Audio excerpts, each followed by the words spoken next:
la cultura tiene que ser un recurso público. Lo de si es sostenible o no para una asociación presentarse a subvenciones es muy difícil esta pregunta. Debería ser sostenible porque es un recurso público. O sea, la cultura tiene que ser un recurso público. Entonces, más que cambiar el sistema de subvenciones, deberían mejorar el sistema de subvenciones.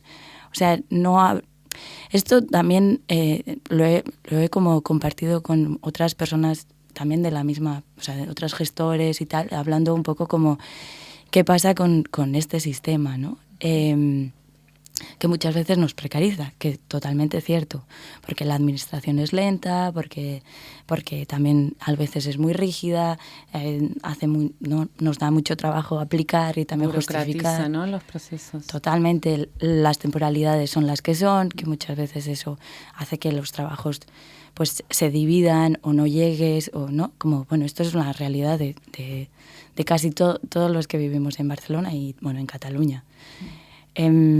Pero claro, ahí la pregunta sería, si no se hacen, o sea, siendo lo importante que la cultura sea algo público y gratuito para todos, eso, o sea, la administración tenía que sustentarlo, porque es un recurso, o sea, es un derecho, digamos, ¿no? Entonces, yo creo que ahí es donde... Bueno, ahí habría que, en vez de ir contra las subvenciones, es como vamos a trabajar para mejorar esa, ¿no? Como esta... Yo no tengo la respuesta, ¿eh?